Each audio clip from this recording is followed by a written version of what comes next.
Assalamualaikum warahmatullahi wabarakatuh. Bismillahirrahmanirrahim. Yaitu himpunan Kitabul Ahkam halaman 55 bagian atas. Bismillahirrahmanirrahim. Hadatsana Ismailu ibnu Asadin, bercerita kepada kami Ibnu Majah sopo Ismailu ibnu Asadin.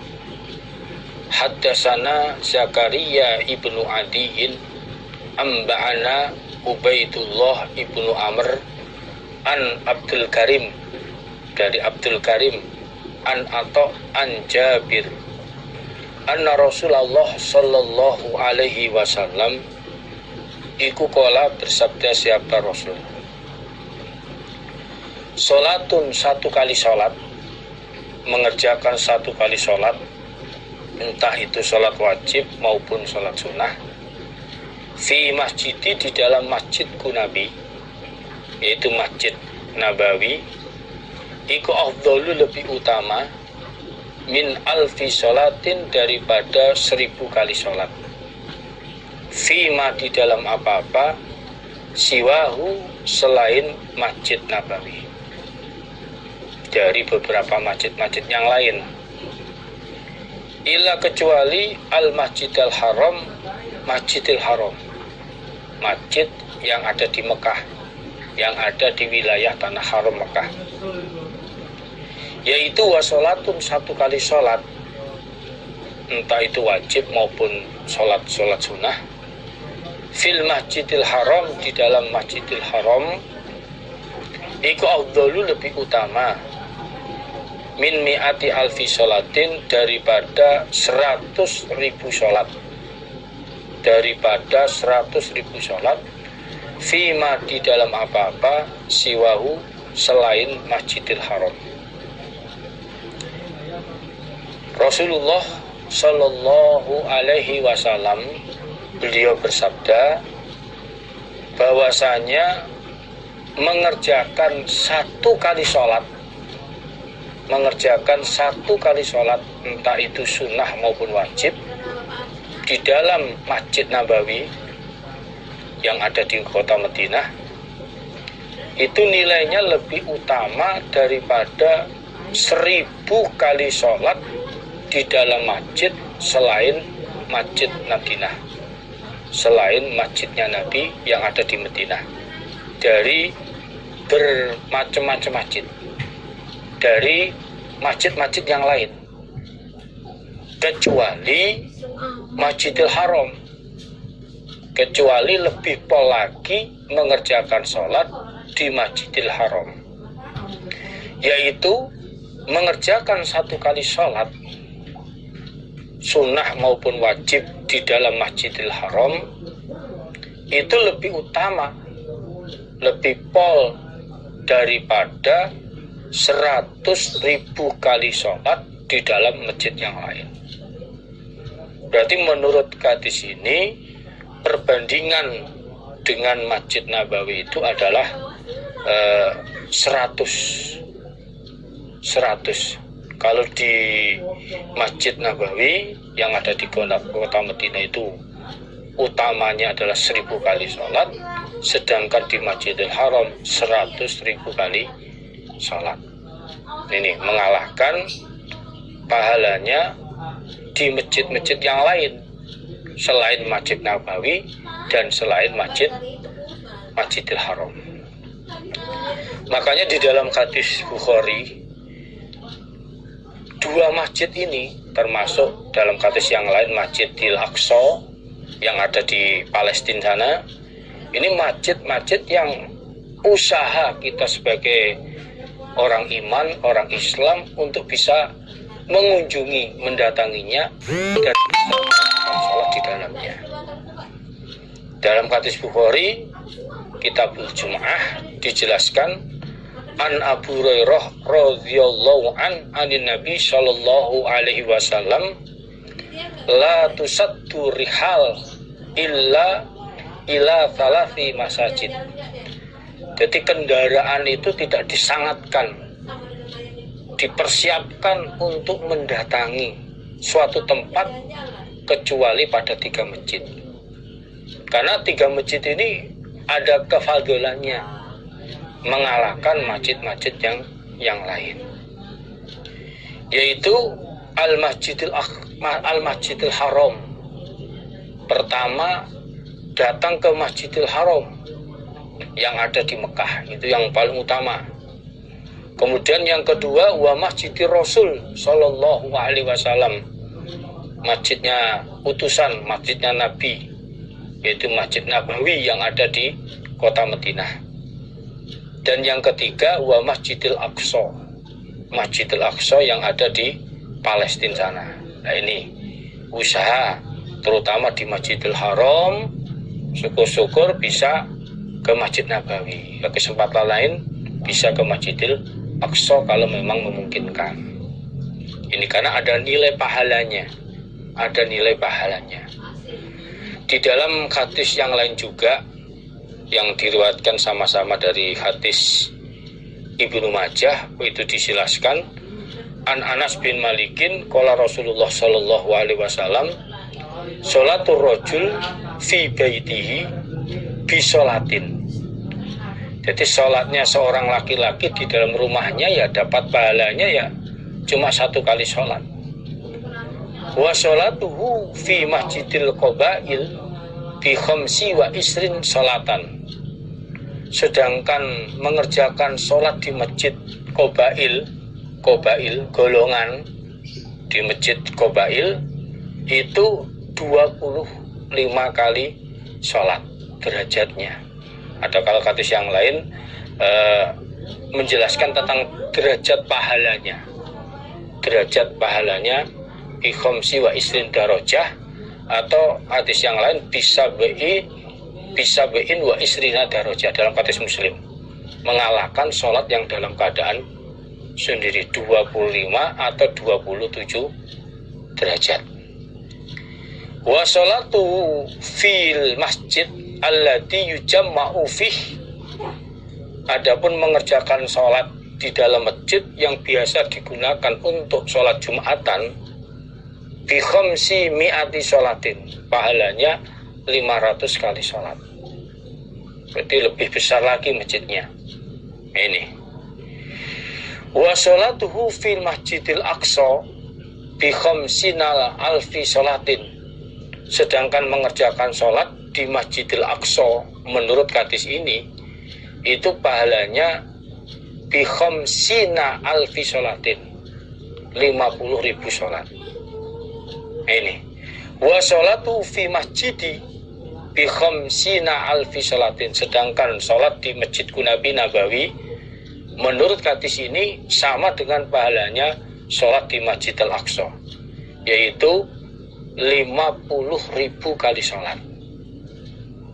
Namun dalam hadis yang lain dijelaskan di Masjidil Aqsa itu pahalanya 500, sedangkan di Masjid Nabawi itu 1000.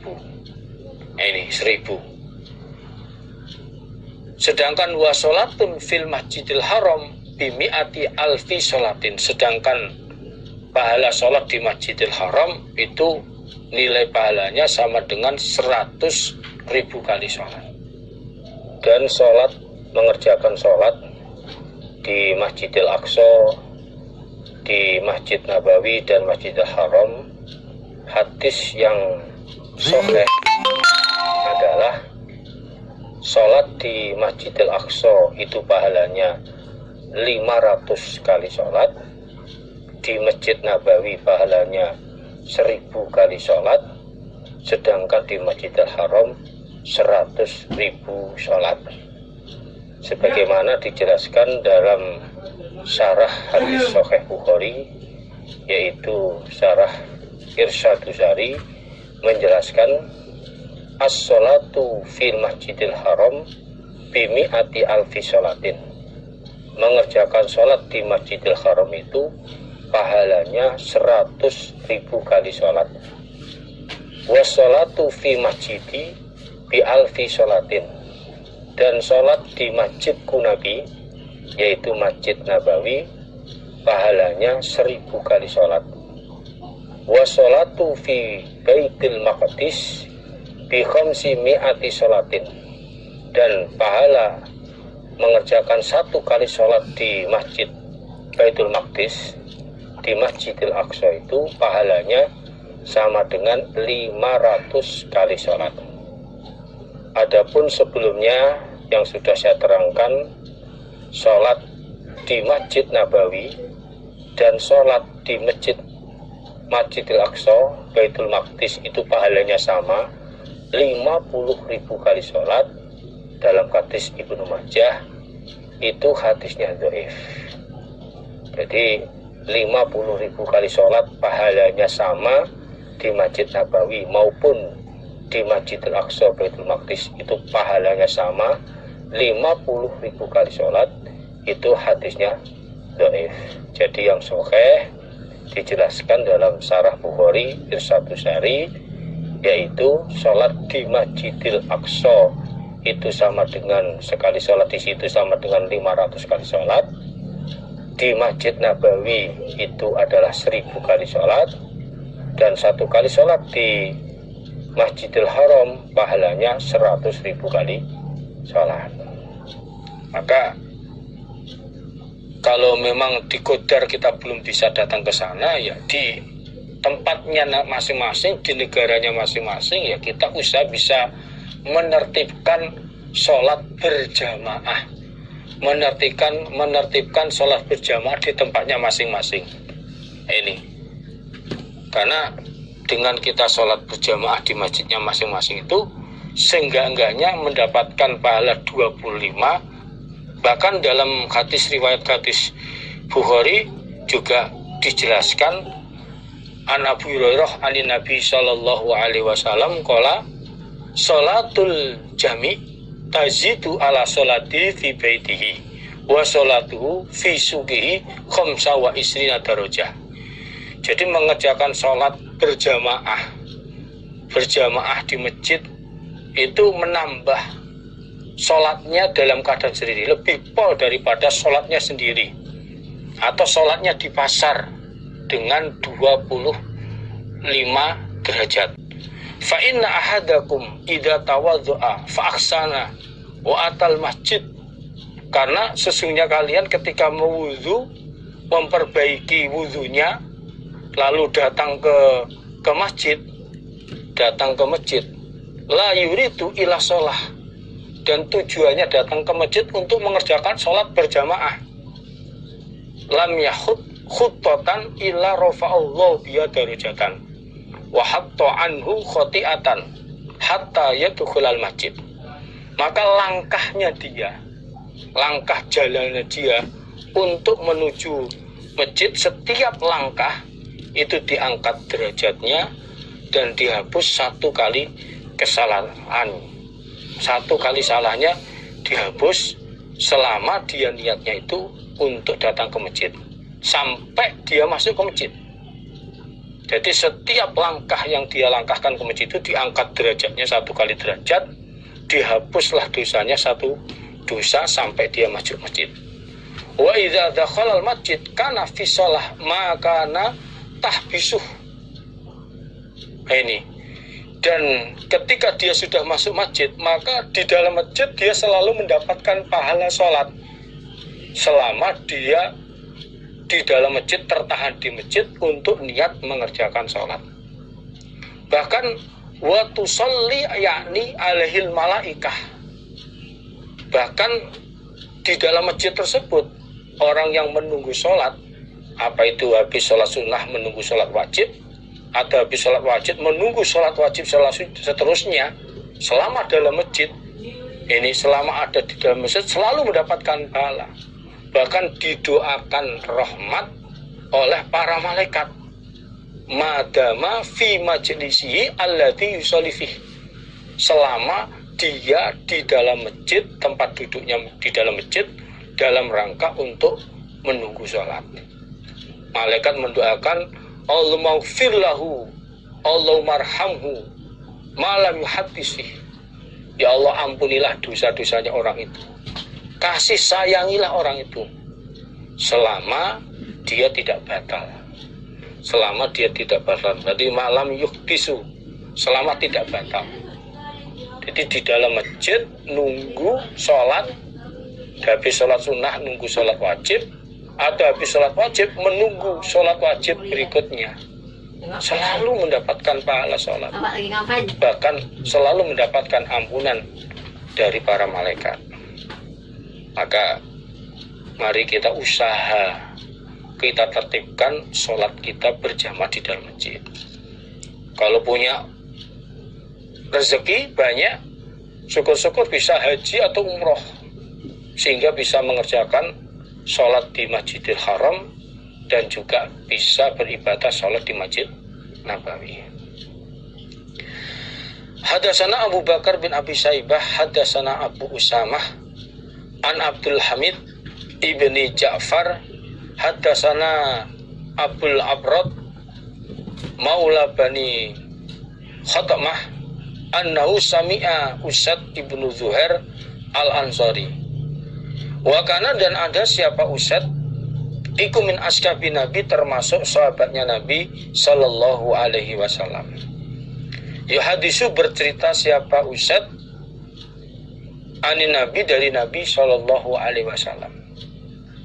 Annahu, sesungguhnya Nabi, iku kola, bersabda siapa Nabi, sholatun, satu kali sholat, entah itu sholat sunnah maupun sholat wajib, fi masjid Kubain, di dalam masjid Kuba, iku ka umrotin, sebagaimana umroh. Nabi bersabda, mengerjakan satu kali sholat sunnah maupun wajib di dalam masjid Kuba, masjid pertama kali dibangun ketika Nabi hijrah ke Madinah, masjid Kuba, itu pahalanya sebagaimana mengerjakan umroh. Itu pahalanya. Ini bisa datang ke Masjid Kuba, Masjid Nabawi, ini Masjidil Haram. Nah, ini luar biasa. Semoga Allah paring kita dikodar mendapatkan rezeki sehingga bisa haji, bisa umroh, bisa mendatangi masjid-masjid yang diterangkan oleh Rasulullah Shallallahu Alaihi Wasallam. Bisa Masjid Nabawi, Masjid Kuba, dan Masjidil Haram. Hadasana Muhammad ibnu Husain al-Asnani al-Kufi, hadasana Abbad ibnu Yaqub al-Asadi, hadasana Muhammad ibnu Fuzail al-Mutarif ibni Tarif, anil Minhal ibni Amr, an Muhammad ibnu Hanafiyah, an Aliyin karamallahu wajhah fil jannah. Ini salah satu julukannya Ali.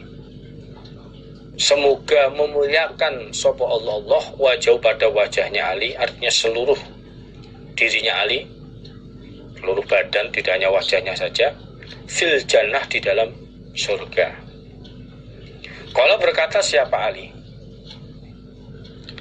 ladagot, menyengat, an-nabiya, pada Nabi sallallahu alaihi wasallam, opo akrobun, kalau jengking, skorpion. Wawa, sedangkan Nabi iku yusoli, sedang mengerjakan sholat siapa Nabi.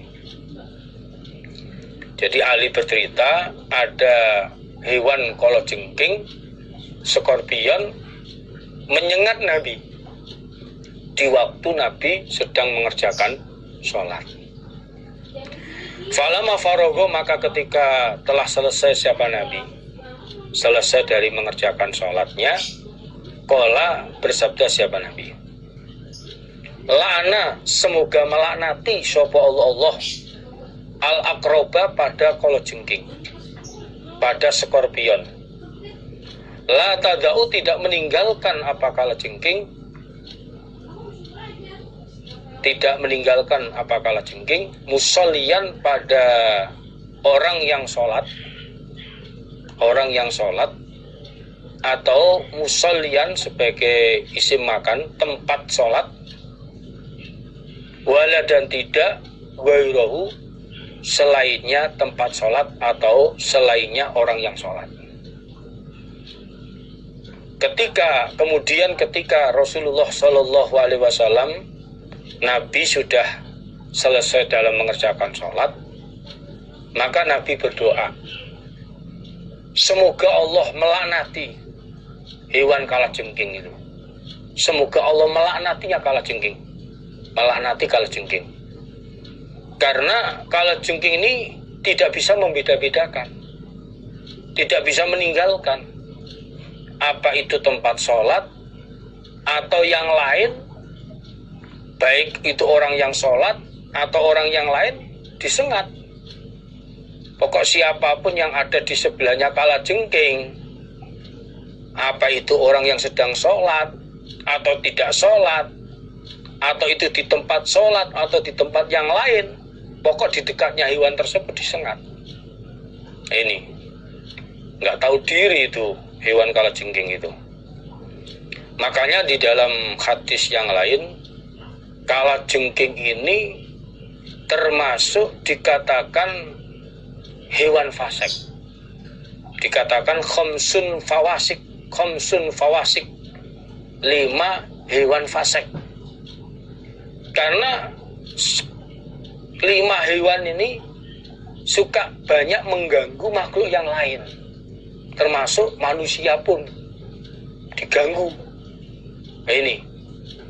Dan juga hewan tersebut hewan-hewan yang banyak mendatangkan mudarat. Hewan-hewan tersebut kadang masuk di rumah juga lah ini. Di dalam hadis Muslim, Sahih Muslim dijelaskan, an Salimin an Abi radhiyallahu an anin Nabi sallallahu alaihi wasallam qala, bersabda sahabat Nabi, khamsun la junaha ala man qatalahunna fil haram wal ikhram. Ada 5 hewan yang tidak dosa bagi orang yang membunuh terhadap 5 hewan itu, walaupun berada di tanah haram dan bahkan dalam keadaan ikhram, baik haji maupun umroh. Boleh membunuh 5 macam hewan yang saya tadi dikatakan termasuk 5 hewan fasik. Itu yang pertama al-fa'ratu, tikus. Ini yang suka membuat kerusakan, ini tikus. Kemudian yang kedua wal akrab, kalajengking. Wal gurab, gagak. Kalau hadis yang lain adalah bukan gurab tapi hayya. Wal hayyatu, ular. Wal khiddatu, burung elang dan sebangsanya, burung elang. Dan yang kelima wal kalbul akur, anjing yang melukai. Ini dikategorikan 5 hewan fawasik, hewan fasik, hewan yang diperbolehkan dibunuh di tempat manapun, bahkan walaupun berada di tanah haram, bahkan walaupun dalam keadaan berbaju ikhram, niat untuk haji maupun umroh, boleh membunuh 5 hewan ini karena banyak melakukan kerusakan. Ini tidak hanya sekedar kepada makhluk yang lain, manusia pun juga diganggu. Ini dengan 5 hewan tersebut, termasuk ular. Ini sampai Nabi juga dalam hadis yang lain, hati-hati terhadap ular yang warnanya bermacam-macam, ular beluntang apa itu. Ini harus hati-hati karena bisanya juga luar biasa, bisa membutakan mata ketika nyemprotkan bisanya itu. Ini Sumada'a, kemudian minta siapa Nabi bimain dengan air, wa milhin dan garam, minta air yang dicampur dengan garam. Wa ja'ala, dan berbuat siapa Nabi yamsaku, mengusap siapa Nabi alaiha, atas bekasnya sengatan kalajengking tadi. Ini wa yaqra'u, dan membaca siapa Nabi Ikul ya ayyuhal kafirun, dengan surat Al-Kafirun, wa qul a'udzu birabbil falaq, dan surat Al-Falaq, wa qul a'udzu birabbin nas, dan surat An-Nas. Jadi setelah itu kemudian Nabi minta air yang dicampur dengan garam. Lalu air yang dicampur dengan garam itu diusapkan ke tempat sengatannya kalajengking tersebut, diusapkan di tempat sengatannya kalajengking tersebut. Sebelumnya air yang dicampur garam itu dibacakan surat Kafirun, surat Al-Falaq, dan surat An-Nas. Jadi prakteknya air dicampur dengan garam, lalu dibacakan surat Al-Kafirun, surat Falaq, dan An-Nas. Setelah itu diusapkan di tempat kena sengatan kalajengking. Ya termasuk kena sengatan yang lain, ular dan lain sebagainya. Nah, termasuk garam itu dalam hadis yang lain termasuk bisa menjadikan obat segala penyakit. Nah, ini. Hadatsana Ahmad ibnu Musayyab ibnu Tu'mah Al-Halbiyu bercerita kepada kami Imam Tabrani sapa Ahmad ibnu Musayyab ibnu Tu'mah Al-Halbiyu. Hadatsana Abu Khusaimah, nama aslinya Mus'ab ibnu Sa'idin. Hadatsana Musa ibnu A'yan an Laith ibnu Abi Sulaim an Tawus an Ibnu Abbas. Qala berkata siapa Ibnu Abbas? Qala bersabda sapa Rasulullah sallallahu alaihi wasallam, idza qoma ketika berdiri sapa ahadukum salah satu kalian fis sholati di dalam sholat, saat mengerjakan sholat, fala yaghmid maka jangan memejamkan siapa ahad ainaihi pada kedua matanya ahad. Rasulullah Shallallahu Alaihi Wasallam beliau bersabda, ketika salah satu kalian berdiri di dalam sholat, berdiri dalam mengerjakan sholat, maka kalian jangan memejamkan kedua matanya. Jadi ketika sholat jangan memejamkan kedua matanya, walaupun niatnya menurut pribadinya dia biar tambah khusyuk. Ini tidak boleh. Kondisi sholat dalam keadaan terpejam, nanti ngantuk nanti. Ini. Jadi tidak boleh sholat dalam keadaan memejamkan matanya. Ini. Kalau memang kondisi keadaan ngantuk betul, dalam hadis yang lain dijelaskan ya mencepatkan sholatnya. Sholatnya segera dicepatkan, kemudian istirahat. Sebab kalau kondisi ngantuk nanti apa yang dibaca nggak sadar, bahkan mungkin dalam sholatnya nggak baca apa-apa karena ngantuk. Maka kalau memang ngantuk ya umpama sholat berjamaah dan ternyata yang imami sholat baca surat yang panjang, ya kalau memang nggak kuat betul, ini ngantuk betul, ya boleh bubar dari sholatnya, dia sholat sendiri terus istirahat. Ini karena memang sholat dalam keadaan memejamkan mata ini menurut sabda Nabi ini tidak boleh. Ini walaupun niatnya biar khusyuk, tumaninah, dan apalagi keadaan ngantuk. Nah ini sholat itu harus bisa khusyuk. Khusyuk itu pekerjaan hati. Jadi antara yang dibaca itu nyambung dengan hati. Ya khusyuk, ya tumakninah, ya khusyuk. Kalau orang ngantuk berarti bagaimana bisa khusyuk? Pikirannya sudah tidak pada sholat. Maka di dalam hadis lain dijelaskan diperbolehkan kondisi yang seperti itu dia bubar, ya, mengerjakan sholat sendiri lalu istirahat. Nah, ini kalau dia sholatnya memang sendirian ya bisa langsung aja dicepatkan. Nah, ini Hadatsana bercerita pada kami Imam Tabrani sapa Ali ibnu Abdul Aziz. Hadatsana Muslim bin Ibrahim, hadatsana Syu'bah an Zubairi bin Adi an Anas bin Malikin radhiyallahu an. Qala berkata siapa Anas, la ya'ti tidak datang alaikum atas kalian opo amun suatu tahun illa kecuali waladhi adapun yang tahun ba'dahu setelahnya tahun ini iku sarun lebih jelek minhu daripada tahun. Sami'na mendengar kami Anas zalika pada demikian itu min nabiikum dari nabi kalian sallallahu alaihi wasallam.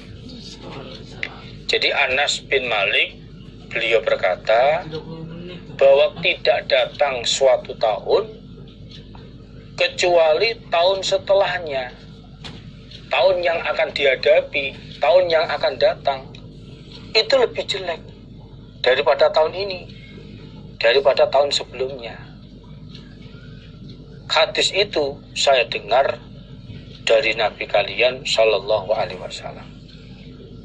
Jadi semakin tahun yang akan datang itu semakin lebih jelek. Jadi yazidus surur wa yanqusul khair. Menurut hadis ini semakin lama banyaknya kejelekan, terutama kemaksiatan, akhlak, dan berkurangnya kebaikan. Jadi semakin lama semakin jelek, semakin berkurang banyak orang yang berbuat maksiat, berbuat pelanggaran, narkoba, dan lain sebagainya. Ini lebih jelek daripada sebelumnya. Maka hal ini menurut sabda Rasulullah Shallallahu Alaihi Wasallam yang lain, ya kita sendiri usaha sebagai orang iman dengan keadaan yang semakin tahun semakin jelek, kita harus memiliki kefahaman, keimanan yang kuat untuk menghadapi itu.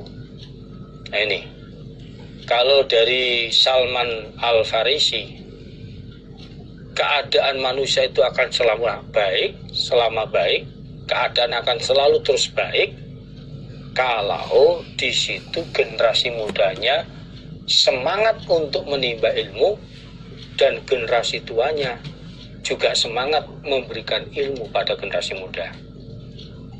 Yaitu la yazalun nas bi khairin ma baqiyal awalu hatta yatalamal akhir.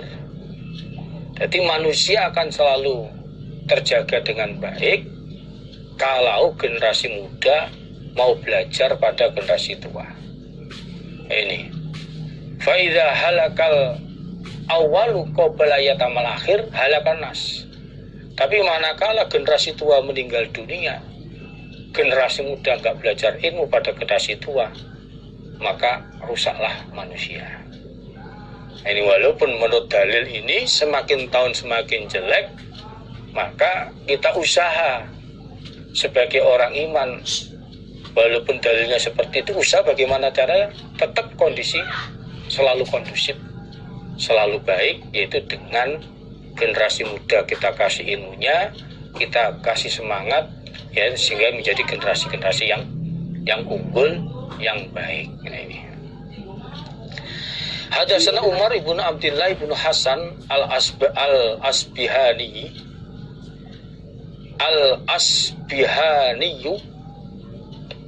Hadatsana Salamah ibnu Syabibin Hadatsana Ibrahim ibnu Hakam ibnu Aban Hadatsani Abi an Ikrimah an Anas bin Malikin radhiyallahu an qala berkata siapa Anas, Sami itu mendengar aku Rasulullah sallallahu alaihi wa alihi wasallam, semoga memberikan rahmat sapa Allah alaihi atas Rasul, wa alihi dan keluarganya Rasul, wasallam dan semoga memberi keselamatan siapa Allah. Yaqulu bersabda siapa Rasul, man barang siapa iku ada menengok siapa orang marizon pada orang yang sakit, khodho maka masuk siapa orang fir rahmati di dalam rahmat, hatta ya belugau sehingga sampai siapa orang hu pada orang yang sakit. Jadi Rasul Nabi bersabda, barang siapa yang menengok terhadap orang yang sakit, maka berarti orang itu masuk ke dalam rahmatnya Allah sampai dia datang di tempatnya orang yang sakit itu. Faiza qa'ada, maka ketika telah duduk siapa orang indahu, di sisinya orang yang sakit, sudah duduk di sebelahnya orang yang sakit, gomarabhum, maka menutupi hu pada orang apa ar-rahmatu, rahmat. Ketika orang itu duduk di sampingnya orang yang sakit, maka rahmat Allah akan menutupi orang itu. Allah mengasihi kepada orang itu. Ini dalam hadis yang lain, orang yang nengok itu hendaklah memberikan motivasi semangat kepada orang yang sakit untuk sembuh dari sakitnya. Ini dinasihati jangan sampai putus asa. Bahkan orang yang nengok orang yang sakit mendoakan terhadap orang sakit, dikasih samping memberikan motivasi untuk bisa sehat, juga mendoakan. Sebagaimana dalam hadis yang lain didoakan, Allahumma atibil ba'sa robban nasi wasfi fa'antas safi la sifa sifauka sifaan la yuwadiru sakoma. Atau didoakan nas'alukul adim robbal arsyadim ayasfiak, dibaca 7 kali. Ini salah satu motivasi. Di samping memberikan motivasi, kasih motivasi dengan doa agar orang yang sakit bisa semangat untuk bisa sembuh dari sakitnya. Falama qala, maka ketika bersabda sapaan Nabi sallallahu alaihi wasallam, ma pada apa-apa qala yang bersabda siapa Nabi, ketika Nabi bersabda terhadap sabdanya yang menjelaskan tentang keutamaan atau pahala bagi orang yang nengok orang yang sakit, qultu, berkata aku Anas, ya Rasulullah, wahai utusannya Allah, hadza, ini rahmat, iku li'aidil marid, untuk orang yang menengok orang yang sakit. Fama, maka apakah sesuatu lil marid, untuk orang yang sakit. Jadi ketika Nabi sudah menjelaskan tentang pahala rahmat yang Allah berikan kepada orang yang menengok orang yang sakit, maka saya bertanya kepada Nabi, wahai Rasulullah, rahmat itu kan untuk orang yang menengok orang yang sakit. Nah, sedangkan orang yang sakit pahalanya apa? Apa yang didapatkan oleh orang yang sakit itu? Faqala, maka bersabda sapaan Nabi sallallahu alaihi wasallam, Nabi bersabda, idza maridho, ketika sakit sapa abdu hamba, salasata ayamin, 3 hari sakit, 3 hari dia sabar atas sakitnya. Kharaja, maka keluar siapa orang min dzunubi, dari beberapa dosanya orang, kayaumi waladu ummuh, sebagaimana harinya melahirkan hu pada orang sapa ummu, ibunya orang. Nabi sallallahu alaihi wasallam beliau bersabda, ketika ada seorang hamba sakit sampai selama 3 hari, maka orang itu keluar dari dosa-dosanya. Dosa-dosanya akan bersih. Itu sebagaimana saat dia dilahirkan oleh ibunya. Sebagaimana harinya dia dilahirkan oleh ibunya. Bersih dari dosa-dosa. Namun dengan syarat orang itu saat sakit dia sabar. Sabar. Tetap bisa netepi kewajiban. Prakteknya sabar ya, kewajiban-kewajibannya tetap dilaksanakan yang bisa dilaksanakan, termasuk sholat. Selama sakit masih terus bisa sholat tepat waktu. Menjalannya sabar, kewajiban yang bisa dikerjakan ya tetap dikerjakan. Karena masih sadar, selama masih sadar ya kewajiban harus dilakukan. maka orang yang sakit seperti itu akan mendapatkan pahala. Maka orang iman itu kalau mendapatkan cobaan apa saja ya harus sabar. Ini pada hakikatnya dengan cobaan itu menghapus dosa.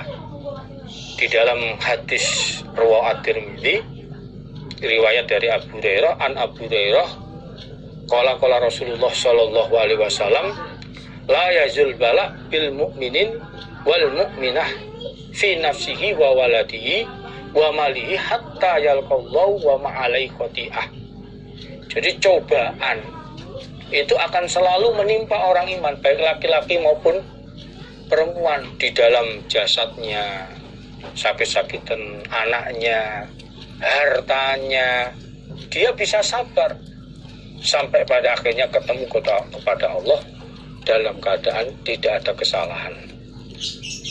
Jadi orang kalau mendapat cobaan termasuk sakit mau sabar, itu pahalanya seperti itu, habis dosa-dosanya, habislah dosa-dosanya. Nah ini yang paling penting, kita secara pribadi usaha manakala harus bisa sabar.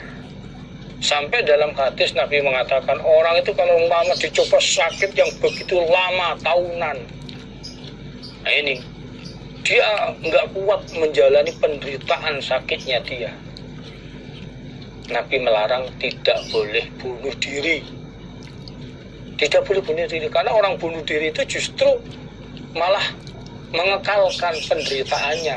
Ketika mati disiksa oleh Allah sesuai dengan alat yang dia gunakan untuk bunuh diri.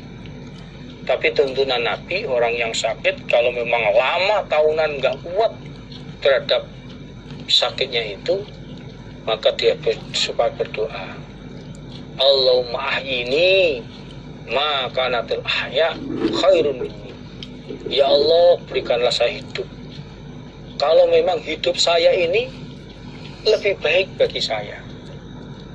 Wa tawafani ma kanatul wafa khairun minni. Wafatkanlah saya kalau memang wafat itu lebih baik bagi saya. Alternatif terakhir, sudah nggak kuat menjalani hidup di dunia karena penderitaan sakit yang lama, sakit yang nggak sembuh-sembuh, minta kepada Allah, kasih hidup kalau memang hidup itu lebih barokah daripada mati. Atau matikanlah kalau memang mati lebih barokah daripada hidup. Nah, itu orang iman, tidak boleh sampai terjadi bunuh diri. Maka ketika kita sakitnya sudah bisa husnul billah bahwa Allah akan ngasih pahala yang luar biasa, termasuk membersihkan dosa-dosanya. Hadasana Nuhun al-Aili, hadasana Abul As'as.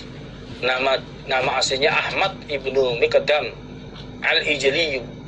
Hadasana Asram ibnu Hausab, hadasana Qurrah ibnu Khalid, Anizuhaq ibnu Muzahim, Antawus. Qala sami'tu Abu Darda yaqul sami'tu Rasulullah sallallahu alaihi wasallam yaqulu, bersabda siapa Rasul, Inna Allah, sesungguhnya Allah iku faradha, telah mewajibkan siapa Allah faraidha, pada beberapa kewajiban. Fala tudayyi'uha, maka jangan menyia-nyiakan kalian pada kewajiban. Wa hadda, dan membuat batas sapa Allah, membuat larangan sapa Allah, hududan, pada beberapa batas larangan. Fala ta'taduha, maka jangan melanggar kalian pada batas tersebut. Namun wasakata, dan diam siapa Allah angkasir, dari kebanyakan perkara. Allah tidak perintah, Allah juga membuat larangan, tidak ada penjelasan. Namun min ghairi nisyanin, dari selain lupa. Seperti itu bukan berarti Allah lupa. Fala tatakallafuha, maka jangan memaksa kalian pada kasir, memaksakan kehendak untuk dijadikan suatu perintah atau larangan. Jangan memaksa untuk menghalalkan atau bahkan untuk mengharamkan yang tidak ada penjelasan halal haramnya. Ketahuilah kasir itu iku rahmatun, rahmat minallah, dari Allah. Itu adalah rahmat dari Allah. Faqbaluha, maka menerimalah kalian pada rahmat itu. Rasulullah Shallallahu Alaihi Wasallam beliau bersabda bahwa Allah telah mewajibkan beberapa kewajiban, beberapa perintah kewajiban. Maka kalian jangan menyia-nyiakan. Artinya usaha mengerjakan sakpol kemampuannya. Ittaqullah mastata'tum, sakpol kemampuannya. Dicoba dilakukan. Dan Allah juga membuat batas, beberapa batas, larangan-larangan. Maka kalian jangan melanggarnya, jangan dilanggar kalau ada larangan. Namun Allah juga diam dari banyaknya perkara. Allah nggak perintah, Allah juga nggak melarang. Allah nggak menghalalkan, tapi Allah juga tidak mengharamkannya. Dan itu bukan berarti Allah lupa, enggak. Maka kalian jangan memaksakan kehendak diri kalian. Jangan memaksakan kehendak diri kalian untuk bertanya sesuatu yang oleh Allah nggak diterangkan halal haramnya, yang tidak dijelaskan perintah maupun larangannya. Karena itu adalah rahmat dari Allah, maka terimalah. Artinya bagaimana? Sesuatu yang tidak dijelaskan oleh Allah halal haramnya, perintah maupun larangannya, kita dalam menyikapi sebagai orang iman, kita yakin nggak? Kalau petunjuk Nabi, la ma yaribuka ila ma la yaribuka, tinggalkanlah sesuatu yang meragukan untukmu sampai sesuatu itu nggak meragukan. Ini kalau memang ada hewan nggak dijelaskan halal haramnya, namun secara lihat kasat mata ternyata hewan ini beracun, ya kita jangan ambil resiko, ya kita tinggalkan. Tapi kalau hewan ini ternyata nggak beracun, pertimbangan nggak bahaya, mantep, ya silakan.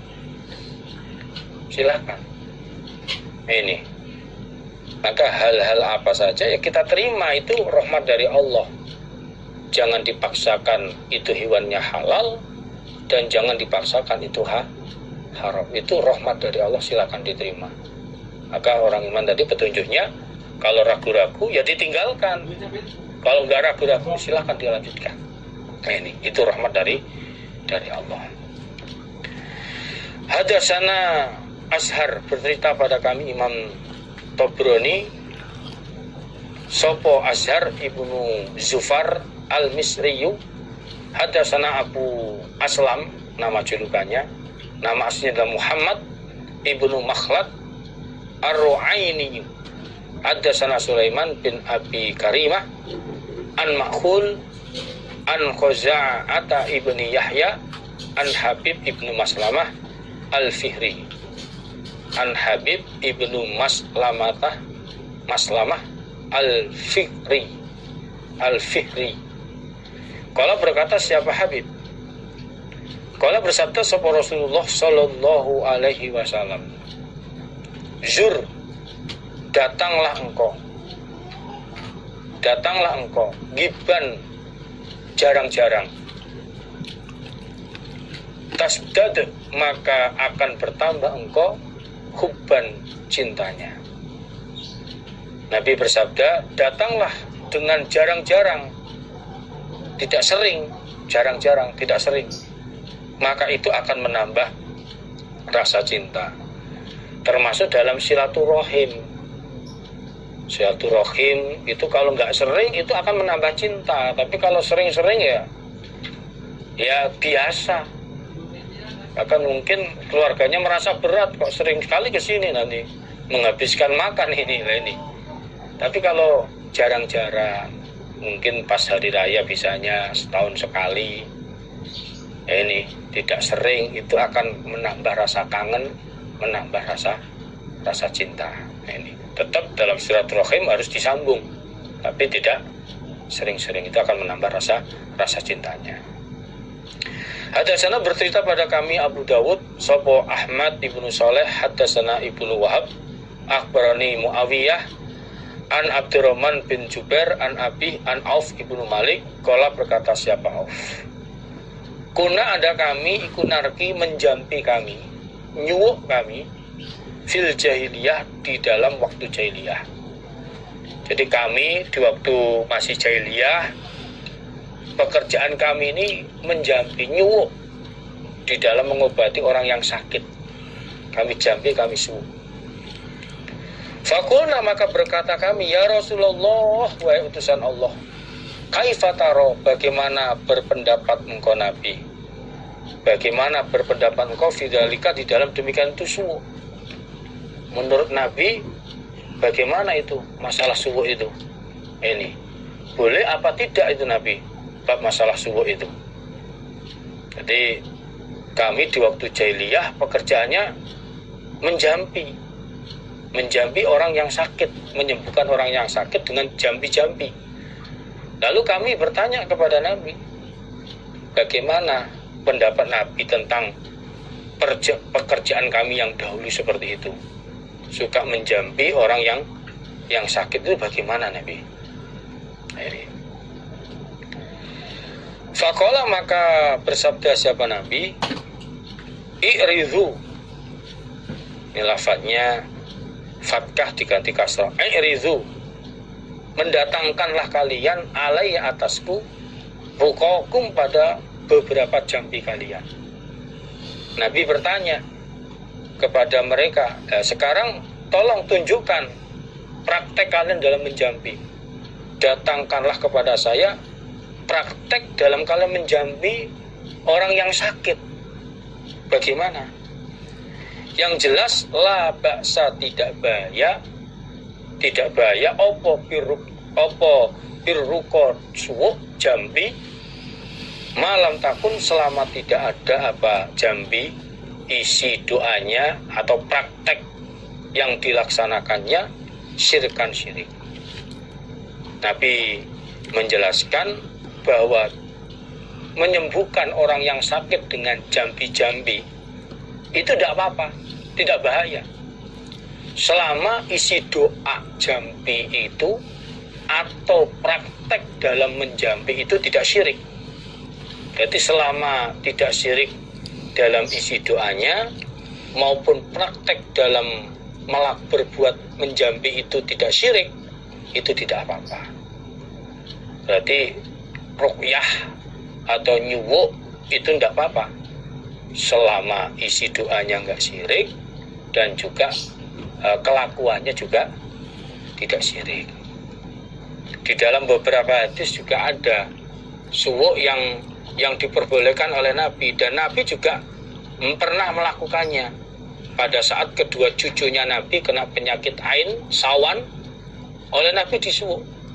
Dan suwuk itu Nabi dapatkan ilmunya dari malaikat Jibril ketika Hasan Husain kena penyakit sawan, termasuk doanya Allahumma dasultani azim dal manil qadim dal wajri kalim dal wajil karim waliyal kalimatit tamati wad da'watil mustajabati afi titik-titik afi, karena ini Hasan Husain, afi Hasan wal Husain, sebut namanya, min nafsil jinni wa ayunil insi. Berarti sembuhkanlah Hasan Husain, waktu itu Nabi praktek, dari gangguan jin dan dari ilmu sihirnya manusia. Nah ini, itu termasuk contoh praktek Nabi menjampi kedua cucunya Hasan dan Husain. Nah, malaikat Jibril juga pernah ketika Nabi Muhammad sakit didatangi oleh malaikat Jibril, dijampi oleh malaikat Jibril dengan doa Bismillahi arkika min kulli sa'in yu'dzika min syarri kulli nafsin au ainin hasid Allah yasfika bismillahirrahmanirrahim. Itu jambiannya malaikat Jibril kepada Nabi manakala sakit, dengan menyebut nama Allah, aku menjambi kamu dari segala sesuatu yang menyakiti kamu, dari jeleknya tiap-tiap diri, dan dari jeleknya matanya orang yang iri dengki, Allah yang menyembuhkan kamu. Juga contoh lagi, pada saat malaikat Jibril menjumpai Nabi Muhammad sakit. Waktu itu oleh malaikat Jibril ya dijampi Nabi Muhammad pada saat beliau sakit. Itu dengan doa di dalam hadis Rawi Muslim, Bismillahi arkika min kulli syai'in yu'dzika min syarri kulli nafsin au ainil hasid Allah yasfika Bismillahi arkika. Jadi dengan menyebut nama Allah, aku menjampi kamu dari segala sesuatu apapun yang menyakiti kamu, dari jeleknya setiap diri atau matanya orang yang dengki. Allah lah yang menyembuhkan kamu dari segala sesuatu itu, dan dengan nama Allah lah aku menjampi kamu. Dan dalam riwayat yang sama juga malaikat Jibril menjampi pada Nabi Muhammad, lafaz yang lain, Bismillahirrahmanirrahim, dengan nama Allah, Allah akan membebaskan kamu dari segala kejelekan, dari penyakit. Wa min kulli da'in yasfik, dari segala penyakit Allah yang akan menyembuhkan kamu. Wa min syarri hasidin idza hasad, dari jeleknya orang yang dengki ketika dia dengki. Wa syarri kulli ain, dan dari jeleknya segala sesuatu mata yang jelek, penyakit sawan. Ini contoh ru'yahnya malaikat Jibril kepada Nabi Muhammad ketika Rasulullah Shallallahu Alaihi Wasallam sedang sakit. Ini contoh ru'yah yang diperbolehkan. Haddatsana al-Qanabi, bercerita pada kami Imam Abu Dawud, sopo al-Qanabiyu, haddatsana Abdul Aziz yakni ibnu Muhammad an Abdurrahman ibnu Habib an Atha ibnu Abi Rabah an ibn Hamaha an ibn Maha an Abi Hurairah anna Rasulullah sallallahu alaihi wasallam iku kola, bersabda siapa Rasul, salah satu 3 perkara, jidduhunna, adapun sungguhnya 3 perkara, ikut jiddun sungguh, wahasluhunna, dan gurowannya 3 perkara, ikut jiddun sungguh, yaitu an-nikah, wat tolak, war roj'ah, nikah, cerai, dan rujuk, war roj'ah, dan rujuk.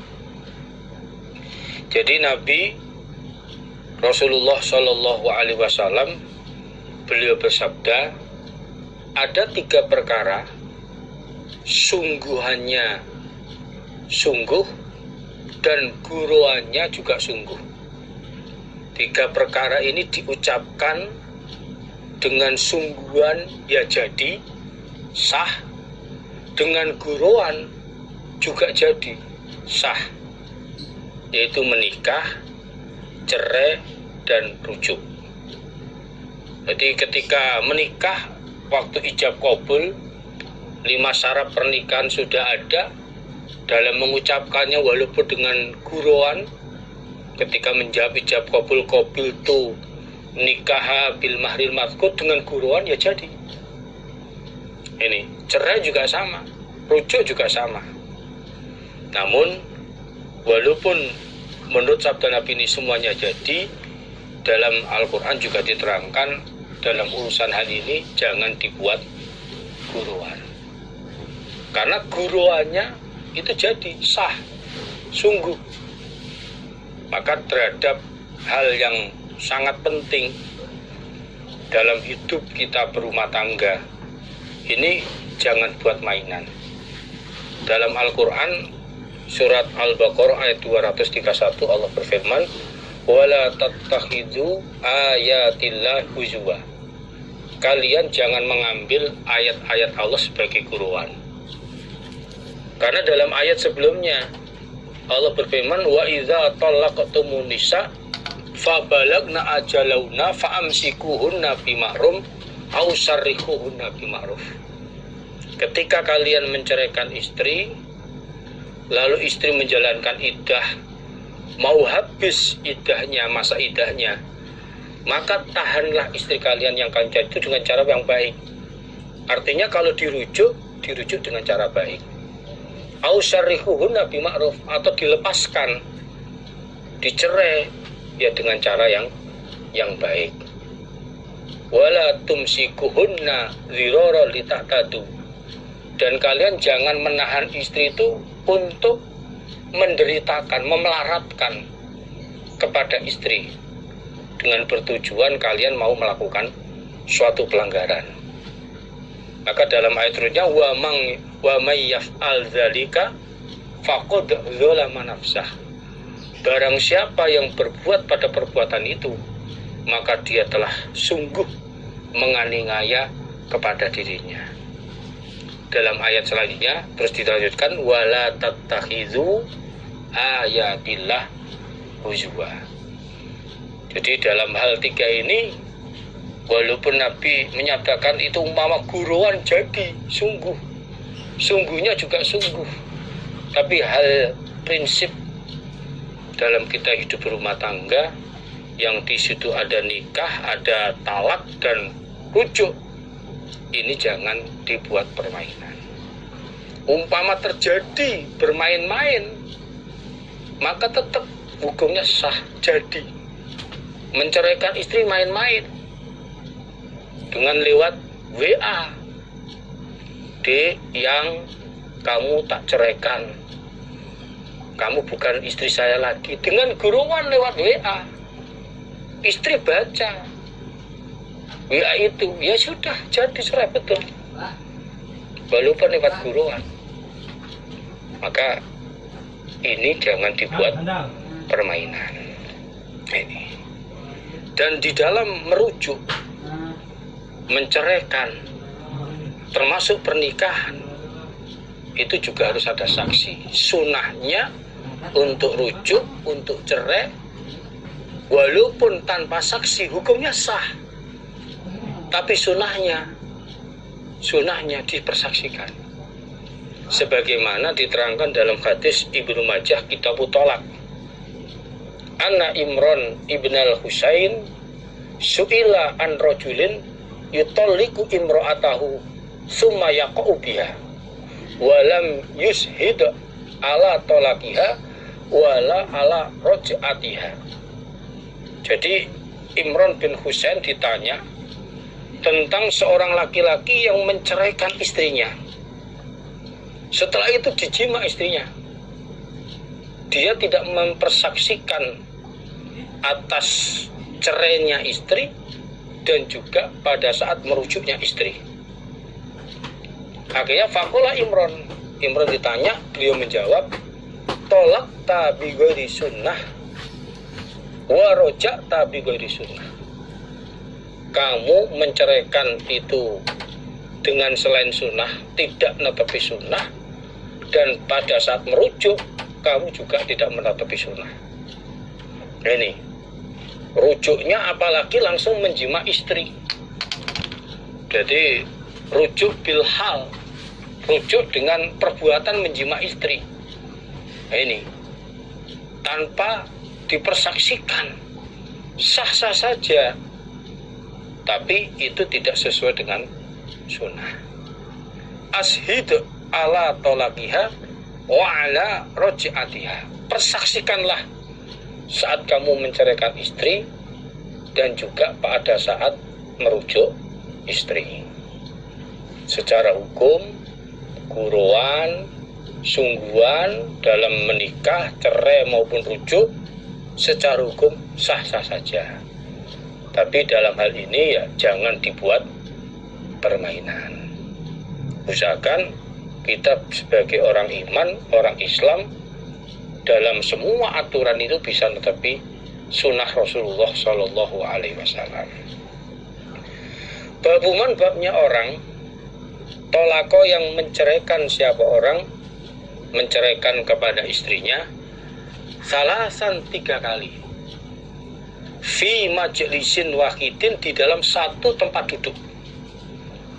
Bagaimana ini hukumnya? Orang, babnya ini menjelaskan orang yang menceraikan istrinya 3 kali cerai dalam satu tempat duduk, satu kesempatan langsung 3 ucapan cerai habis kepada istrinya. Itu bagaimana? Hadatsana Hanab, hadatsana Qabisah an Jarir ibni Hazim an Zubair ibnu Sa'id an Abdullah ibni Yazid ibni Ukanah an Abi an Jadih, dari bapaknya Abdullah yaitu Yazid, dari kakeknya Abdullah yaitu Rukanah. Kala berkata, siapa kakek? Rukanah. Ata itu datang aku an-Nabiya pada Nabi Sallallahu Alaihi Wasallam. Fakultu, maka berkata aku, bertanya, ya Rasulullah, wahai utusan Allah,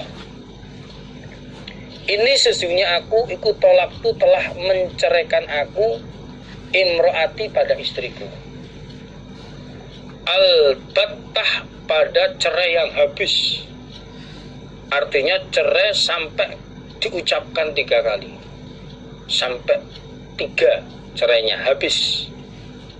Ini kakek yang bernama Rukanah, dia berkata, suatu ketika saya datang kepada Nabi, lalu saya bertanya, menyampaikan kepada Nabi, wahai Rasulullah, saya ini telah menceraikan istri saya talak habis, talak 3 kali dalam satu majelis, dalam satu tempat. Ini bagaimana Nabi? Faqala, maka bersabda siapa Nabi? Nabi bertanya, ma arota, ma apakah arota mengendaki engkau biar dengan talak habis itu? Lah, niat kamu bagaimana? Niat kamu menceraikan talak habis 3 kali dalam satu majelis itu, niatmu bagaimana? Niatmu berapa? Apa niat 3 betul? Apa 2? Apa 1? Kultu, menjawab aku, wahidatan, 1 Nabi. Talak 1 Nabi. Qala Nabi, wallah, demi Allah, benar kamu talak 3 itu niatnya cuma 1? Demi Allah. Kultu, berkata aku, wallah, demi Allah, demi Allah, saya talak itu niat saya cuma 1. Demi Allah. Qala Nabi, fawwa, maka hukum talak 1 iku ma apa-apa arota yang mengendaki kau. Jadi Nabi bertanya, kamu menceraikan dalam satu majelis itu, niat kamu berapa? Dalam mentalak 3 langsung satu majelis, niatmu apa? Lalu aku menjawab, 1 Nabi. Nabi bertanya dengan sumpah, wallah, demi Allah, kamu niatnya talak 3, ucapan talak 3 itu talak 1? Aku menjawab, wallah, demi Allah Nabi, secara lahir ucapan saya talak 3, tapi niat saya 1 Nabi. Lalu Nabi bersabda, hukum itu tergantung niatmu.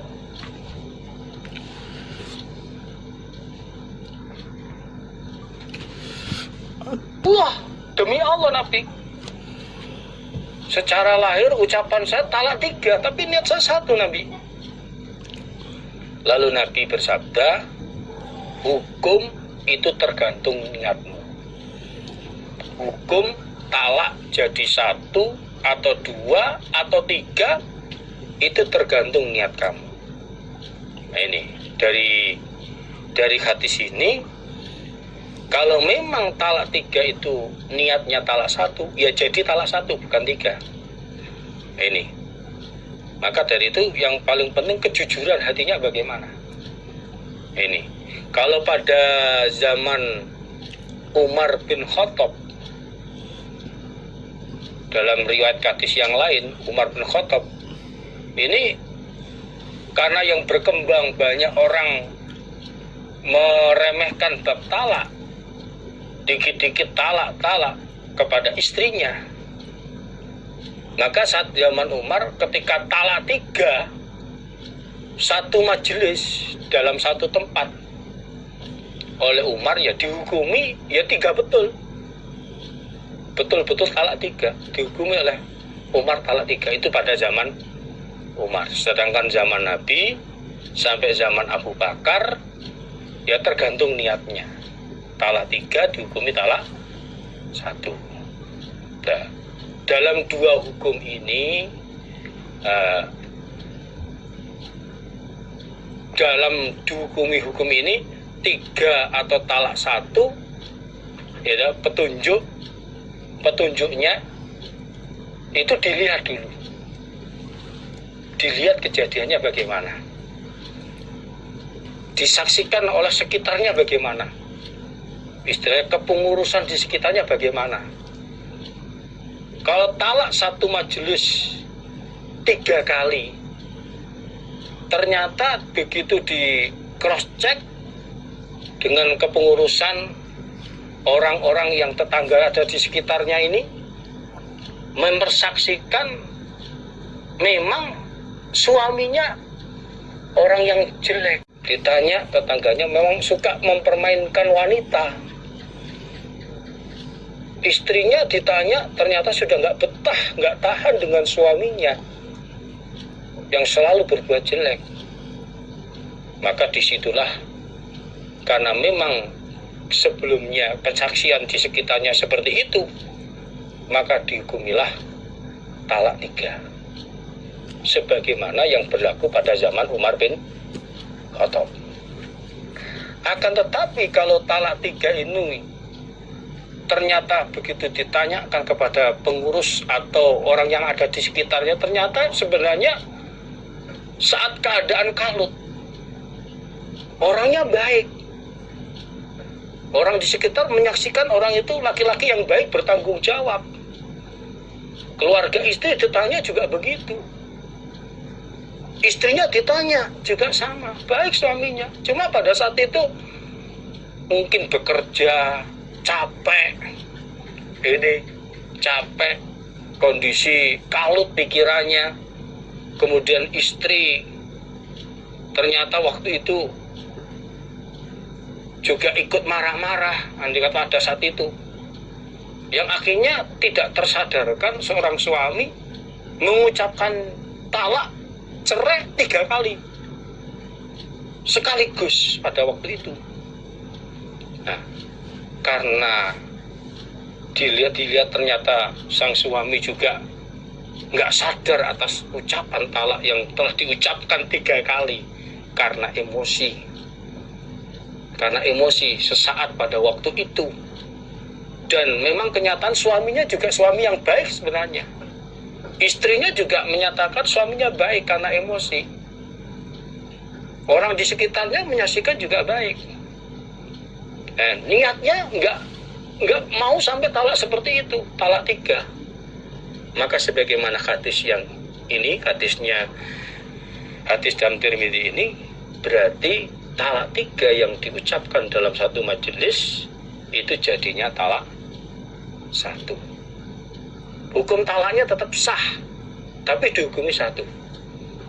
Ini karena sekitarnya menyaksikan baik, kemudian keluarga pihak perempuan juga begitu, istri sendiri juga sama, suaminya sendiri yang mengucapkan juga menyesal. Memang tanpa kontrol niatnya nggak cerah sebenarnya. Nah ini, maka kalau sudah seperti itu betul, maka dihukumilah talak 1. Ucapan talak 3 itu dihukumi 1 sebagaimana hadis ini. Tetapi kalau talak 3 langsung, memang orangnya, suaminya kurang ajar, orangnya jelek, gak bertanggung jawab, sekitarnya menyaksikan begitu, istri juga nggak mau kembali kepada suami, memang suka menganiaya dan sebagainya, maka seperti zaman Umar dihukumi talak 3. Adapun masalah talak 3 dihukumi talak 1 pada zaman Nabi dan pada zaman Abu Bakar, sedangkan pada zaman Umar tetap dihukumi talak 3, itu dijelaskan dalam hadis Sahih Muslim, juga dalam hadis Abu Dawud, juga dalam hadis Nasai kitab Thalaq. An Abi anna Aba So'bah Qala li Ibnu Abbas. Jadi Abbas Sobah bertanya kepada Ibnu Abbas, ata'lamu annama kanat talasu tuj'alu wahidatan al-ati Nabi sallallahu alaihi wasallam wa Abi Bakar wa salatan min imarati Umar. Apakah kamu sudah tahu bahwa hukum talak 3 pada zaman Nabi dan pada zaman Abu Bakar itu dihukumi menjadi talak 1. Sedangkan pada zaman keamirannya Umar, pada zaman Umar bin Khattab, dihukumi tetap talak 3. Jadi melafadzkan talak 3 kali pada zaman Nabi dan Abu Bakar dihukumi 1, sedangkan pada zaman Umar dihukumi tetap talak 3. Apa kamu tahu itu? Faqala, maka menjawab sahabat Ibnu Abbas, na'am, ya, saya tahu hukum tersebut. Jadi hukum pada zaman Nabi dan zaman Abu Bakar mengucapkan talak 3 dalam satu majelis dihukumi talak 1 itu juga berlaku. Maka dilihat keadaan terjadinya talak tersebut. Juga talak 3 dalam satu majelis itu juga tetap dihukumi talak 3 pada zaman Umar juga berlaku. Itu juga dilihat keadaan pada saat terjadinya talak 3 tersebut. Nah, ini sudah saya jelaskan pada penjelasan yang sebelumnya. Maka dalam masalah cerai, seorang suami itu harus ngepolkan sabar. Sabarnya harus double ketika menghadapi situasi kondisi marahnya istri. Apalagi pada saat kondisi suami juga capek. Ini harus hati-hati. Kalau nggak kuat ya sudah, pergi dulu aja lah, biar tidak terjadi ucapan talak diucapkan. Ini Hadatsana Muhammad ibnu Rumhin, bercerita kepada kami Ibnu Majah sapa Muhammad ibnu Rumhin, Amba'ana Laif ibnu Sa'id an Ishaq ibnu Farwah an Abi Zinad an Amir an Amirin Asy-Sya'bi. Qala, berkata siapa? Amir Asy-Sya'bi. Qultu, berkata aku li Fatimah binti Qais, hadisni, menceritakan engkau ni padaku, antolakiki, tentang perceraianmu. Jadi Amir Asy-Sya'bi bertanya kepada Fatimah, tolong saya diceritain tentang terjadinya perceraian kamu. Saya ingin tahu kejadian proses terjadinya perceraian kamu itu bagaimana.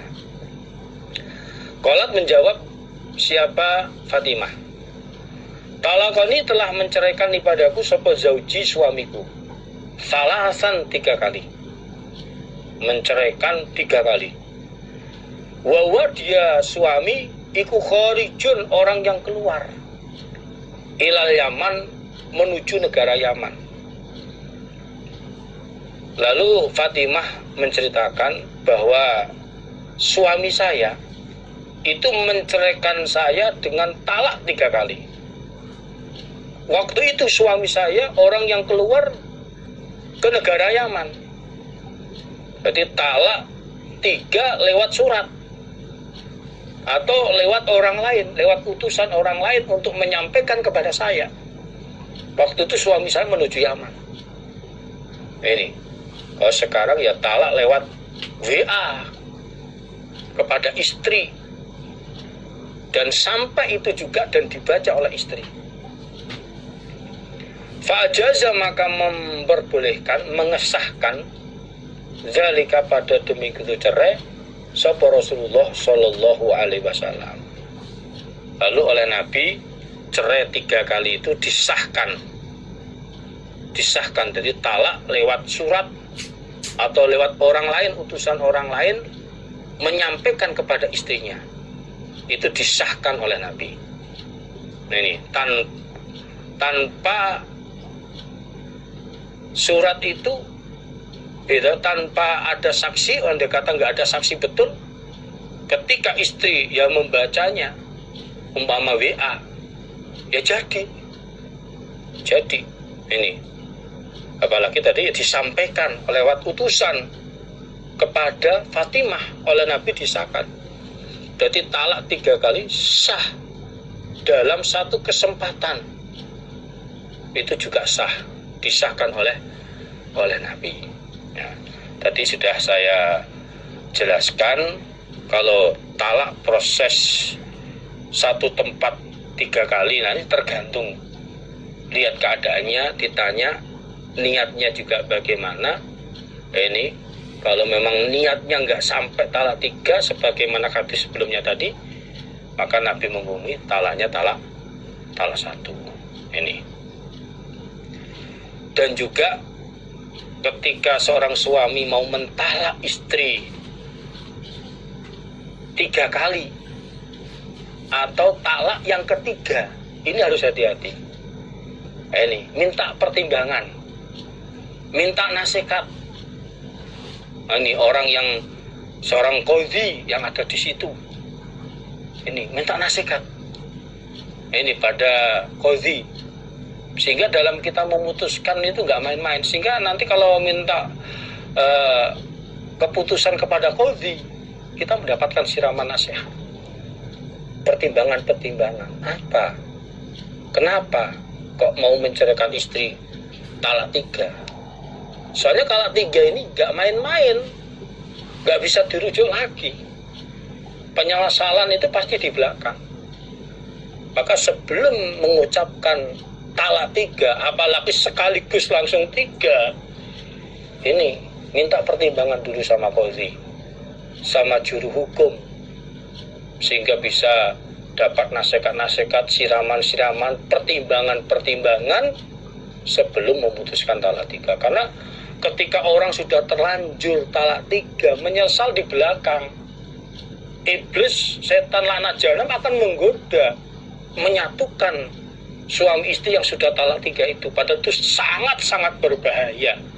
Hukumnya kalau sudah talak 3 melakukan hubungan, hukumnya bukan lagi suami istri tapi zina.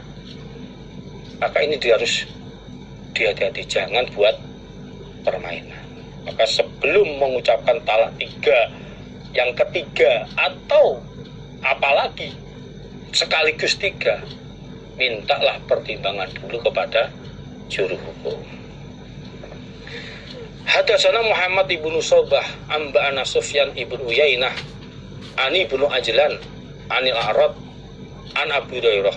Ya belugu menyampaikan siapa Abu Hurairah dengan hadis an-Nabiya pada Nabi sallallahu alaihi wasallam qala, bersabda siapa Nabi, al-mu'min, adapun orang iman, al-qawi, yang kuat fisiknya, iku khairun, lebih baik, wa ahabbu, dan lebih disenangi, ilallahi, kepada Allah, minal mu'min, daripada orang iman, al-dhaif, yang lemah, lemah fisiknya. Orang Jawa mengatakan ingker-ingkerian lemah, kena angin dikit masuk angin. Tapi wa fi kullin, dan di dalam tiap-tiap orang iman, khairun, kebaikan. Jadi dari Abu Hurairah menyampaikan hadisnya kepada Nabi, hadisnya marfu'.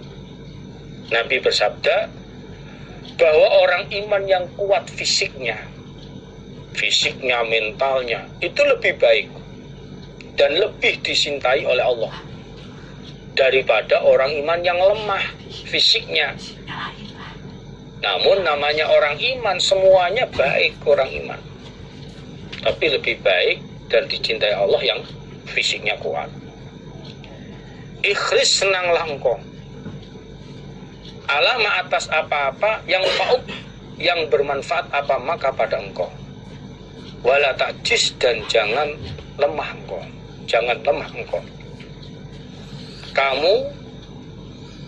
kamunya kembali kepada Abu Hurairah, senanglah, senanglah, ikhlis, senanglah atau semangatlah mengerjakan sesuatu yang menjadikan manfaat untuk dirimu. dan jangan lemah kamu. Dalam usaha jangan malas-malesan.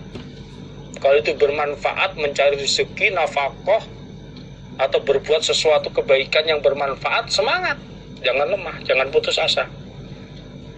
Fa'in ghalabaka, jika mengalahkan kepada engkau amrun perkara, fakul, maka berkatalah engkau, qadarullah. Artinya hadza, ini perkara yang tidak tercapai, qadarullah, qadarnya Allah.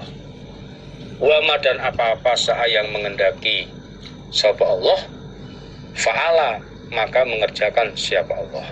Iyaka, dan takutlah kamu. Walau, pada lau, hayalan-hayalan, andai kata, berandai-andai, tanpa ada usaha. Karena fa'inalau, maka sunya lau, berandai-andai, ikut taftaku membuka, apa andai-andai, amalan syaitan, pada perbuatannya syaitan. Jika kamu terkalahkan pada suatu perkara, semangat mencari sesuatu yang manfaat, cita-cita ternyata nggak tercapai, harapan yang diinginkan nggak tercapai, ini nggak sesuai dengan prediksinya, tujuannya, maka kamu berkatalah, ini semua adalah qadarnya Allah. Sudah usaha semaksimal mungkin dalam usaha semangatnya, ternyata nggak sesuai, nggak tercapai apa yang diinginkan. Ya inilah qadarnya Allah. Karena apa-apa yang sudah Allah kendaki ya pasti terjadi. Jadi sesuatu yang sudah pasti menjumpai kepada dirinya pasti menganaknya. Tapi kalau nggak ada qadarnya nggak kena. Itu orang kalau bisa memahami seperti itu, bisa akan merasakan tokmal iman, manisnya keimanan. Dan kamu takutlah pada berandai-andai untuk berhasil dalam suatu cita-cita, harapan, tapi tidak ada usaha, semangat untuk menjalaninya, melakukannya, berandai-andai aja. Nah, ini nggak yakin, nggak mau usaha.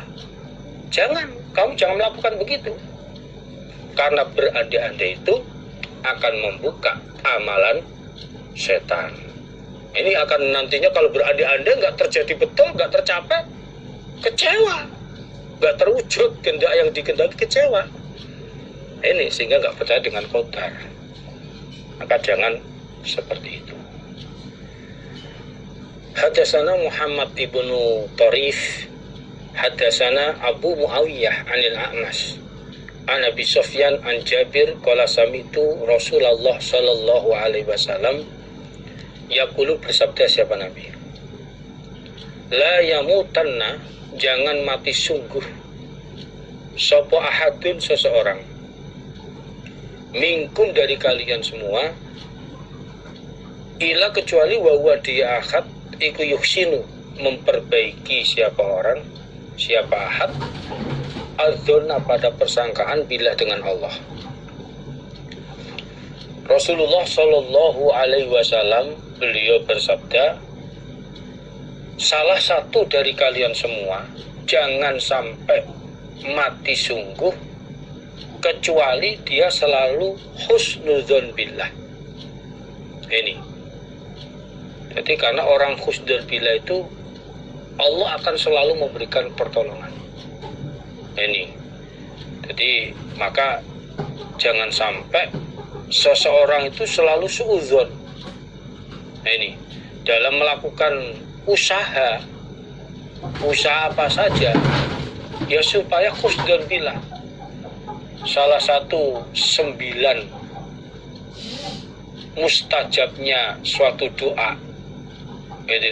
Saya ulangi, salah satu 9 usaha lancarnya mendapatkan rezeki, yang ke-9 adalah husnudzon billah. Husnudzon billah. Ini karena Allah akan memberikan pertolongan kepada hamba kalau hamba itu mau husnudzon billah. Wallahu inda dzoni abdi bi idza dzanna.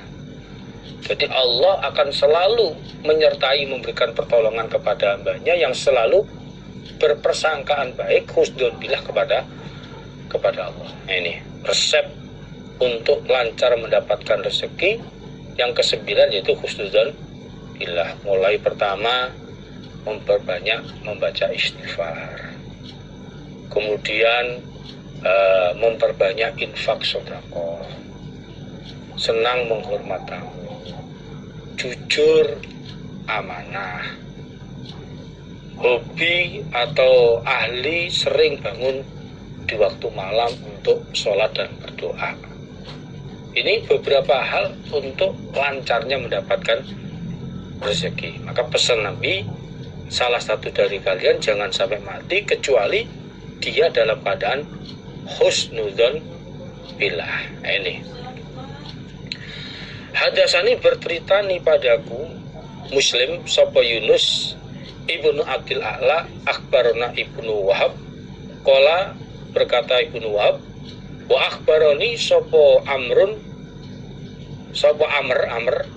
anna Aba Yunus hadasahu bercerita siapa Aba Yunus hu pada Amr an Abu Hurairah an Rasulillah sallallahu alaihi wasallam anna sesungguhnya Nabi ku kala bersabda siapa Nabi waladzi dzat nafsu Muhammadin dirinya Nabi Muhammad biadi dengan tangannya Allah, biadi di tangannya Allah, artinya bersumpah demi zat dirinya Nabi Muhammad berada di tangan Allah, Allah yang menguasai Nabi Muhammad. Demi Allah, la yasma'u tidak mendengar bi denganku Nabi, maksudnya dengan terutusnya aku Nabi sebagai utusan, sapa ahadun seseorang min hadil ummah dari ini umat, yaitu Yahudiyun wala Nasroniyun, orang Yahudi wala dan tidak mendengar terutusnya aku, sapa Nasroniyun orang Nasrani. Ini seseorang itu dari orang Yahudi atau orang Nasrani. Sumayamutu kemudian mati siapa ahad walam yu'min dan tidak percaya siapa ahad bilati dengan yang Al-Quran atau kenabian, ursil tu yang diutus aku Nabi bi dengan yang illa kecuali karena ada siapa ahad min ashabin nar termasuk penduduk neraka. Jadi la yasma'u tidak mendengar bi denganku Nabi sapa ahadun seseorang min hadhil ummah dari ini umat, seseorang itu rupanya seseorang ahadun yaitu Yahudiyun wala Nasroniyun, orang Yahudi maupun orang Nasrani. Kemudian sumayamu itu mati dia ahad walam yu'min dan tidak percaya dia billadzi dengan yang ursil tu diutus aku Nabi bi dengan yang ila kecuali karena ada dia akad ikumin ashabinar dari penduduk neraka. Jadi Nabi bersabda dengan ucapan sumpah demi zat dirinya Muhammad di tangannya bahwa siapapun dari umat ini ya tak, yang mendengar terutusnya aku Nabi Muhammad sebagai utusan, entah dari itu orang Yahudi atau orang Nasrani, sampai dia mati dalam keadaan tidak percaya dengan kerasulan saya, tidak percaya dengan kenabian saya, termasuk dengan Al-Quran yang merupakan pedoman kitab saya, gak percaya, maka dia menjadi penduduk neraka. Karena setelah Islam datang, agama yang mendapat ridho Allah dan benar menurut Allah adalah agama Islam. Allah berfirman, inna dina indallahil Islam. al-yauma akmaltu lakum dinakum wa atmamtu alaikum nikmati wa raditu lakumul islama dinan. Sampai oleh Allah ditegaskan dalam Al-Qur'an juga, wa may yabtaghi ghairal islam dinan fala yuqbala min wa huwa fil akhirati minal khasirin. Ini hadasana bercerita pada kami Imam Muslim sapa Qutaibah ibnu Sa'id, hadasana Laits an Sa'id ibni Abi Sa'id an Atha ibni Mina an Abu Hurairah. Annahu sanya Abu Hurairah iku kala berkata, siapa Abu Hurairah? Kala bersabda sapa Rasulullah sallallahu alaihi wasallam, wallah demi Allah, la yanzilanna, niscaya akan turun sungguh, niscaya akan turun sungguh sapa ibnu Maryam, anak laki-lakinya Maryam, artinya Nabi Isa, turun hakaman menjadi juru hukum, adilan yang adil, juru hukum yang adil dengan memakai hukum syariat Islam, hukum syariat Islam. Demi Allah, Nabi bersabda, demi Allah, besok menjelang akan terjadinya hari kiamat, Nabi Isa akan turun dari langit ke bumi.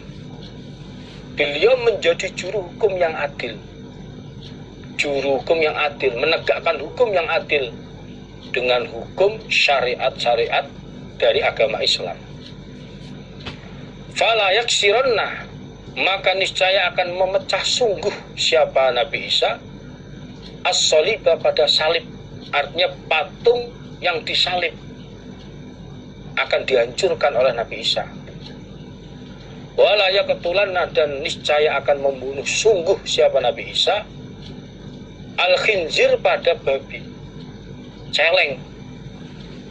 Babi, ada istilah hutan atau kota, semua babi akan dibunuh. Ini dibunuh itu babi. Wala yadhu'anna, dan niscaya akan meletakkan sungguh siapa Nabi Isa, artinya membebaskan al-jizyata pada pajak. Pajak semuanya dibebaskan oleh Nabi Isa, tidak ada pajak. Artinya tidak ada dan tidak menerima namanya kafir dhimmi. Kafir dhimmi yang membayar pajak. Namun oleh Nabi Isa dipaksa harus masuk Islam, harus menetepi agama Islam. Nah ini dipaksa. Kalau nggak mau ya ini ada akibat dari Nabi Isa, akan dibunuh oleh Nabi Isa, tidak menerima lagi pajak. Wala tutrokanna, dan niscaya akan ditinggal sungguh opo al-khilasu, onta yang hamil. Fala yus'a, maka tidak diramut, dipelihara opo alaiha, onta yang hamil. Dan pada saat itu onta yang hamil ditinggalkan, tidak diramut lagi, yang menunjukkan pada saat itu sudah orang kaya raya semua, harta kekayaan sudah melimpah. Padahal onta yang hamil merupakan harta yang berharga bagi orang Arab, karena sudah kaya raya semua, ya sudah ditinggalkan. Bahkan hadis yang lain tidak hanya sekedar onta, emas pun disodakokan nggak ada yang mau nerima karena sudah kaya raya semuanya. Ya ini.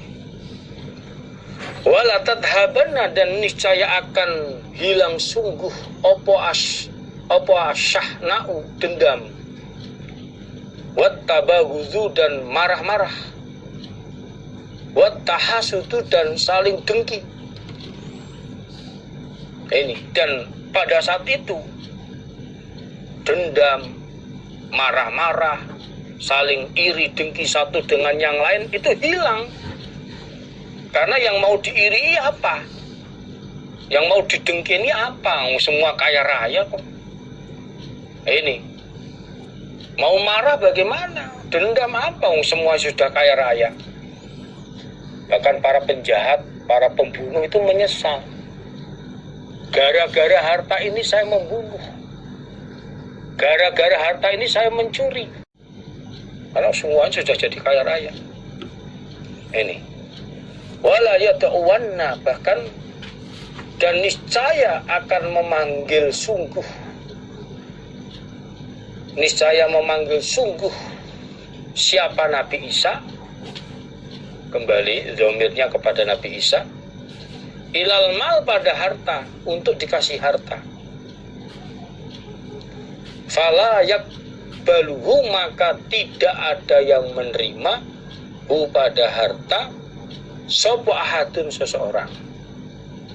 Bahkan pada waktu itu Nabi Isa memanggil kepada seseorang untuk dikasih harta, diberi harta, namun tidak ada yang menerimanya, karena sudah merasa cukup, semuanya kaya raya, nggak ada yang menerima. Jadi wala yata'una itu zomirnya, rujukannya kepada Nabi Isa. Jadi memanggil manusia, seseorang untuk menerima atau dikasih harta, nggak ada yang menerimanya. Hadatsana Walid ibnu Suja, wa Harun ibnu Abdillah, wa Hajjat ibnu Syair, qalu, berkata mereka ya Walid, Harun, dan Hajjat. Jadi wa Hajjaju ibnu Syair, 3 orang.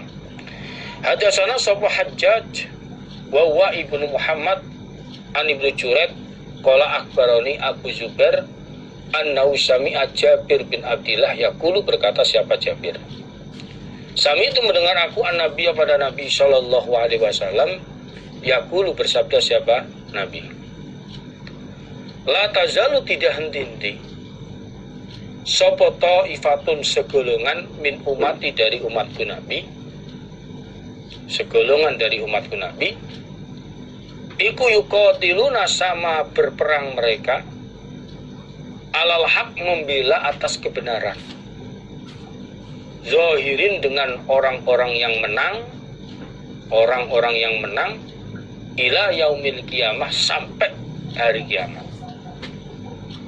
Jadi Nabi menyatakan bahwa segolongan dari umat saya yang berperang membela kebenaran, berperang untuk kebenaran, membela untuk kebenaran, dia dalam keadaan akan selalu menang sampai hari kiamat. Dia akan menang terus.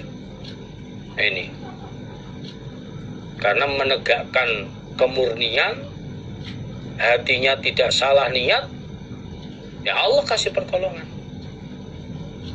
Qala Nabi, fayanzilu, maka akan turun sopo Isa ibnu Maryam, Nabi Isa bin Maryam sallallahu alaihi wasallam. Dan pada waktu itu menjelang terjadinya kiamat, Nabi Isa akan turun dari langit ke bumi, bergabung dengan orang-orang Islam. Ini jadi Nabi Isa akan turun dari langit ke bumi, bergabung dengan orang-orang Islam. Fayaqulu, maka berkata sopo amiruhum, amir mereka, mereka umat orang Islam, berkata kepada Nabi Isa, Ta'ala, kemarilah engkau, sholli, mengimamilah sholat engkau, lana, untuk kami. Ini. Lalu pada waktu itu amirnya mereka, pemimpinnya mereka umat, minta kepada Nabi Isa, kemarilah engkau, kami mohon engkaulah yang mengimami sholat kepada kami.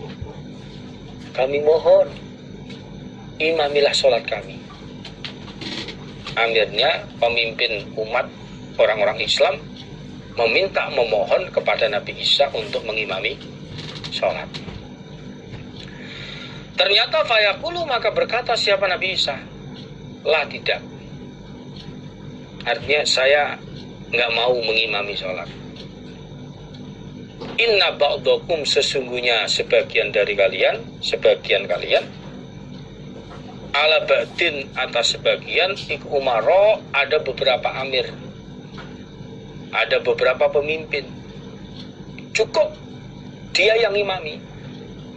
Nabi Isa itu menjawab, tidak, saya nggak mau mengimami sholat. Karena sebagian kalian, atas sebagian ada pemimpinnya, ada amirnya. Itulah yang berhak ngimami sholat kepada kalian, bukan saya. Ibaratnya saya ini tamu, yang berhak itu ya pemimpin di antara kalian ini. Sebagian kalian atas sebagiannya sudah ada amirnya, sudah ada pemimpinnya. Itulah yang berhak untuk ngimami sholat, bukan saya. Ini seperti itu takrimatullahi hadhil ummah. Nabi menjelaskan adanya Nabi Isa menolak seperti itu. Nabi menjelaskan takrimatullah, memuliakannya Allah hadhil ummah, pada ini umat. Nabi menjelaskan bahwa penolakan Nabi Isa untuk mengimami sholat itu sebagai kemuliaan Allah. Allah memuliakan kepada umat ini. Sampai Nabi Isa itu sungkan, segan. Beliau tidak mau untuk mengimami sholat. Inilah termasuk Allah mengangkat derajatnya orang Islam.